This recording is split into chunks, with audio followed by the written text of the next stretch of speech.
Ladies and gentlemen, independent Americans around the country and around the world, October is here. The final month, 30 days before the biggest election of our lifetime. A lot is happening at the national level. We want to continue to bring it to the local level and especially meet inspiring and important independent candidates. That's what we've got today. Joining us today on the show, the great and powerful Travis Endicott is here on Independent Americans. Welcome, sir. Thank you very much for having me. It's really good to have you here the night after the big debate, also the night after your candidate forum, which That's was correct. happening at the same time, I think, right? It was. It was. So I want to get into that. I want to tell your story. Behind you is amazing. You've got a guitar. I see a Bobby Knight photo. I see a Pete Rose photo. So much to get into, but let's start with what I ask everybody. Travis, where are you and how are you? So I am in Ridgecrest, California. I am employed by NavAir on the base here, China Lake. And the military is such a huge component of the town. And I felt the need to run for mayor. The mayor was running unopposed, and I don't think that needs to happen. And if I can help, that's what I want to do. I want to help the community. How am I? This campaigning is grueling. That is what I have learned. Knocking on doors, meeting people, hearing the problems. Most of the time, whenever you go out and you knock on doors and you talk to people, that's all you hear is the problems. And at some point that gets a little depressing. And so my goal is to try to inject some positivity and some hope into the campaign and into the community. You're already doing that, and that's part of why I'm excited to have you on the show. We've had conversations before. I've been really impressed by you. I'm really thrilled to introduce you to more folks in this country because, like some of our recent conversations, I really think you're a beating heart of this independent movement of this country, what this democracy is all about. You're running for mayor in Ridgecrest, California, right? Mhm. Which is population 27,000 or so. You Yep. mentioned it's near Naval Weapons Air Station, China Lake. Yep. Can you talk about who you are, right? Give people a little bit more background. And you mentioned it a little bit, but go a bit deeper, Travis. Why are you running for this job, for mayor of your town? Yeah, so a little bit about me. I'm just a small town kid from the middle of Indiana. I met the love of my life at 17. We got married at 19. Decided to join the Navy after the financial crash in '08, mainly because I wanted to see the world. And I was shipped to Virginia and then to China Lake, California, and then I got out. And so I didn't really get to see much of the world, but I got to impact it in a way that you know. I was stationed at VX9, which is an experimental squadron out here. You might see some of the conspiratorial videos about there's aliens out here, right? Like we just do experimental stuff. We create new and exciting things for the fleet and for the military at large. This is the testing ground. And I fell in love with the city. I had an opportunity to get a job on base as soon as I left the Navy, and they were going to give me a 5% raise on my base salary, which I was an E4 at the time, so that was $2,000 a month. And I had a kid. I said that wasn't good enough, so they said go get a degree. I went and got 4 of them. I got my bachelor's, 2 masters, and a PhD. So I go the full bore on anything that I'm doing, apparently. So the entire time I was trying to get back out here, finally got a job offer while I was a professor in Iowa. I was teaching politics. And I think it was the real feel was -40 there in Iowa that day. Which was enough for me and my wife to say, you know what, maybe the desert's right for us. As for why I'm running, the major thing was I got a brief from NCIS here on base on on some surveillance technology that the city had bought, and I disagreed with it. NCIS told us all about the negative aspects of it, and it's been my goal to run on protecting civil liberties of the citizens of Ridgecrest, but more importantly, of the members of the base. Um, they tell us that it's Placer AI is the technology. It's owned by an Israeli company, ex-Mossad individuals, and what they can do with it is they can determine pattern of life. So they say it's anonymous, but if they track your phone to your house, let's just say for a week you're staying in the same place, they can start to determine who you are. And then if they track it to us on base, then we're starting to give up a lot of our intelligence. I'm sure you're aware most intelligence, right? You can accumulate a lot of unclassified stuff to then start to create a classified picture. Um, and pattern of life is one of those things that we should be fearful of. And This is so, fascinating, man. This is why we need people like you to run. I mean, you're a big brain guy. You're a PhD. You did some really cool stuff in the service, and you're running on a really specific issue that's really, I think, maybe a canary in a coal mine for some of the largest civil liberties issues we're going to face. We hear about this stuff in China, you hear about it in other places, but it's happening here in California.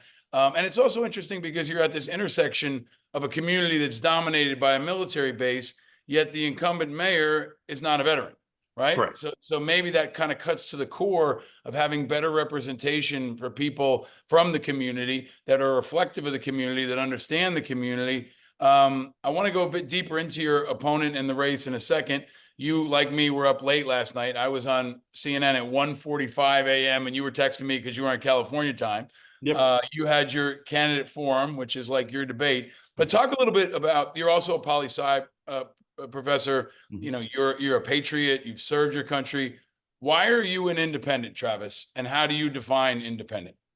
Yeah, so that's a great question. One of the things that I prided my I was very proud of while I was a professor. At no point could my students determine my ideology. And I think that's critical not only to the education that they're getting, but also like the real life aspect, right? I don't have to invoke my ideology, my bias on anyone, mainly because I think that there is this middle path in America that a lot of politicians like to talk to, but they don't walk to. And I think that, I like the vast majority of Americans are somewhere right there in the middle, right? I can talk to my liberal friends and I feel pretty conservative. I can talk to my conservative friends and I feel pretty liberal, right? And so to me, my mind is telling me that on that linear ideological spectrum, I'm somewhere in the middle. Hmm. And if that's what the vast majority of the public is, right? I understand the importance of parties, right? I had an entire class in my graduate education on parties and why they matter, and they do matter, right? Because they're the vehicle that gets stuff done. But that shouldn't be who you are, right? We tend to lose ourselves within the political process, and I mean, you see it. You see it in the federal elections, you see it in the state elections, and you see it in the local elections. That even as voters, we use those cues of an R or a D as a quick link into whether or not we want to vote for that guy or girl, right? We don't even have to pay that much attention to what's happening. We can just see those little cues. And so why I think it's important to be an independent is my hope is that individuals see that eye or see the nonpartisan and they're like, oh, well, maybe I should look into this guy because I don't have those given cues. Hmm. And I think the vast majority of the population in the United States is starting to move away from these big tent parties, or at least that's what I hope, right? Because discourse is good, and if we just hide behind the parties, we're not going to have decent discourse. I love all that. This is why I was so excited to have a professor and PhD, breaking this down for us in the way that you have. I like they're walking to it, but they're talking to it, but not walking to it. That's every interview we've done in this series, I think, has come up with a T-shirt, and that's the one that I think you need to have. And I wore this shirt on purpose today. If you haven't seen it, it says "Stand firm, ye boys from Maine." It's the Chamberlain quote from Gettysburg with the 20th Maine, right, when they defended Little Round Top. But to that point, you are in a battle here for an actual position against a person who is a partisan. You're running against a guy named Eric Brune, who's not a veteran. There's no Democrat in this race, right? So it's you against the Republican. Can you tell us a bit about the race, about him, and about what your district looks like, right? I would imagine if it's military, it's probably more right of center or center than left, but I don't want to assume that. Tell me about the voting population in the town of Ridgecrest and how this election is going, and what's your strategy to win? Yeah, so we're in Kern County, which is one of the redder sections of California. And we're in the desert, right? Media wise and physically. So the vast majority of the population here tends to align more with the Republicans and the conservative ideology. But the second half of the question was, how am I? Yeah, break down the race for us. Your opponent's, how long's he been an incumbent? Okay. What are you up against here, right? And what's your strategy to knock off an incumbent with the party and lots of resources behind him? Yeah, so will be his third term if he wins. We only have 2-year terms for mayor, which is really weird for me, especially in the state of California where it takes so long to get things accomplished. Because if I were to win anything that I would try to accomplish, it's not going to actually be enacted for another 3 years probably. But I'm like most of the individuals running against incumbents. I'm going up against name recognition. They can just look at the ballot, they see that he's done, or like they know that name. He's already built winning coalitions. He's won twice, right? So really what it's coming down to is I just have to go out, and I've been knocking on doors, just trying to get my name out there, just let people know that there is another option before they receive that ballot. I've had great support from friends. My wife has been fantastic in helping put up signs and come with me. My wife, my kids, and my wife have gone with me knocking on doors. I had a really good friend who made us shirts, Travis Endicott for mayor, and we were out there, and the reception has been good, right? I haven't had too many individuals, though I did go knock on doors during the presidential debate. I recorded it so I could come back, and had some individuals who weren't happy that I was bothering them during that. And yeah, And you had your own forum last night, right? So let's did. talk about that, because this is a great example of like local politics at its finest, right? I asked you for a link and you sent to me, I'm like, oh shit, it's at 9:30 Eastern when the entire world is watching the presidential debate, but you were at a candidate forum hosted by the Chamber of Commerce, is that right? Which is often the case in local races. What was that like? What was that like? And I'll post a link to it if there's one available in the show notes. But what was that experience like? And do you think it was a good way for people to evaluate you and your opponent? No, I don't. I mean, I don't know if you've ever had the chance to read any Neil Postman books, but he had a book called Amusing Ourselves to Death in the 90s.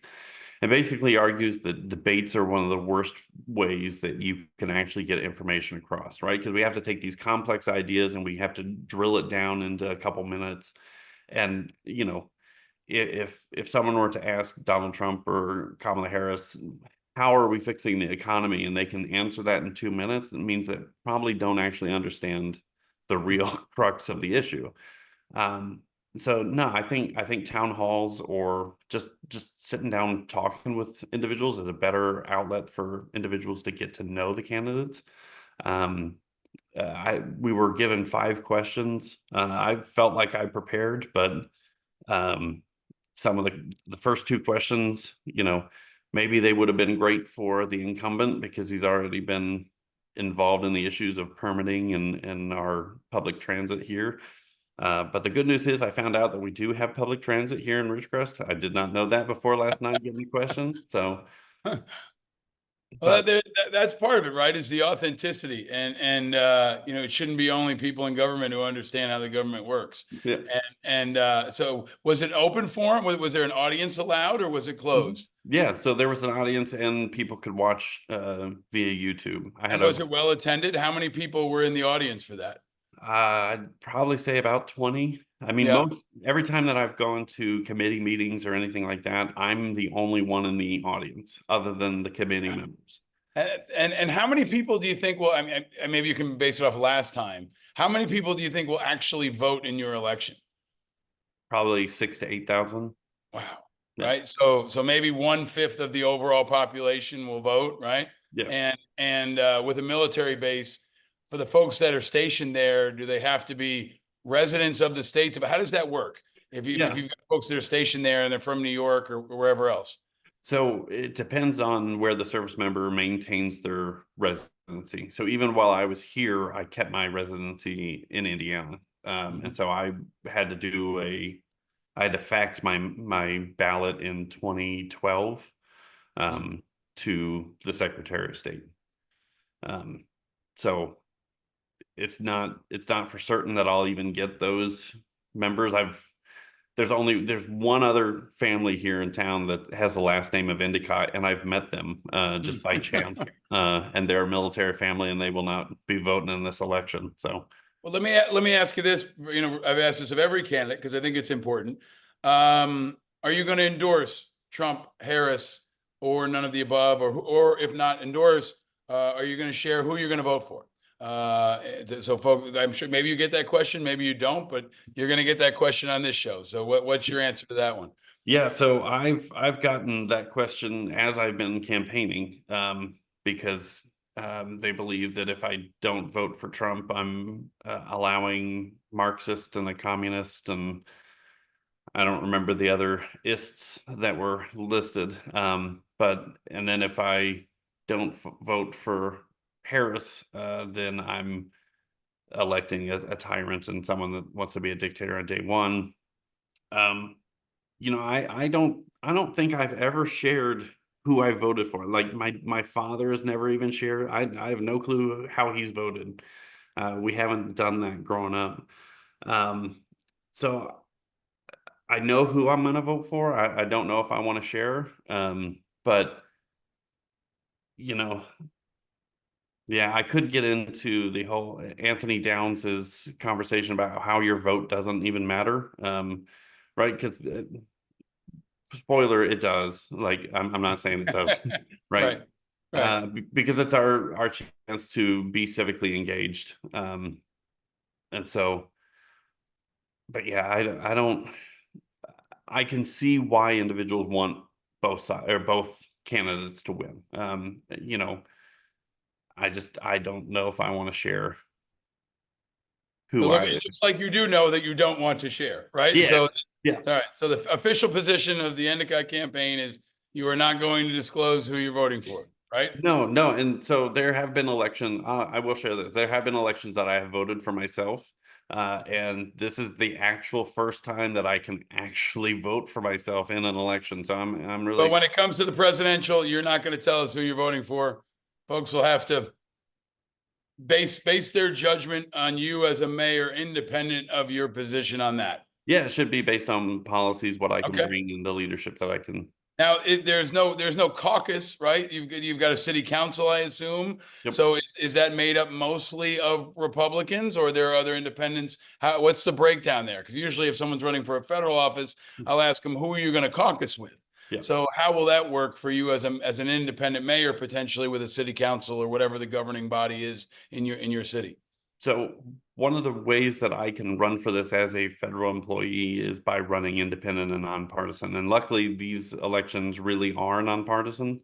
And so I don't know the makeup of city council. I can assume it's Republican, but I They don't have to disclose either. No. Okay, great. So let me ask you this, because I can't let you go without talking about this. The debate last night, huge debate. We're both veterans. You're a Navy veteran. I'm an Army veteran. Historic debate. First time two post 9/11 veterans have ever debated. If you didn't see it because you had your own debate, you probably saw it later. Mhm. What's your takeaway? What'd you think of the debate last night? Just surprised that in today's politics that we can have civility between candidates. It's refreshing that they can actually just talk, whether or not there's actual substance there or they're actually answering the questions. That's another discussion. But I was very shocked that there was no discussion about Ukraine among those two former military individuals. It seems like it would be a softball right up their alley that they can discuss what they would do in that scenario. And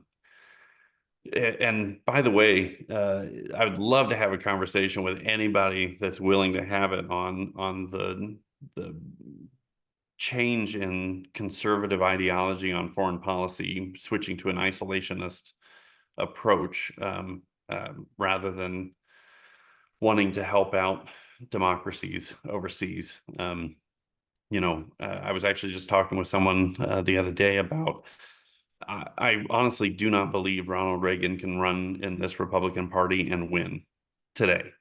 Yeah. I don't think it can happen. No, I think that's right. I think that's right. I would love to go deeper with you on all these issues, but you've got to catch a flight.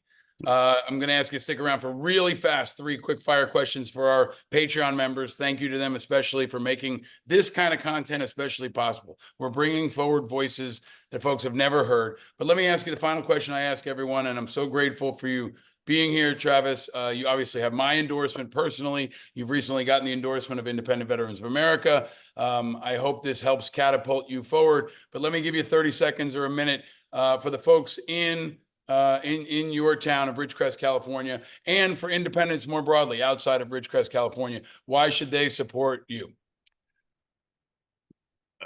Because I'm a fresh voice, and more importantly, I believe in discourse. Right?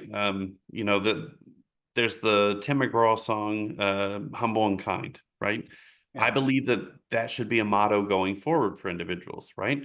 I don't have all the answers, but I'm willing to research that and get back to you. Right? As we used to say in intelligence in the military, if I don't have the answer, I'm going to work to get it. And that's true in my home life, in my professional life, and hopefully in this position going for mayor. I feel like I'm approachable.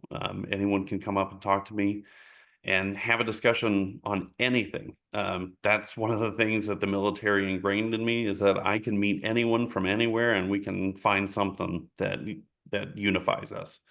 There were far too many times on watches that we we would just have wide-ranging conversations that I had no clue I had an opinion on. That's what the military is about, right? But yeah, I'm a guy here to help, and I tried to express that in the debate last night. I just want to help. However that manifests, that's what I want to do.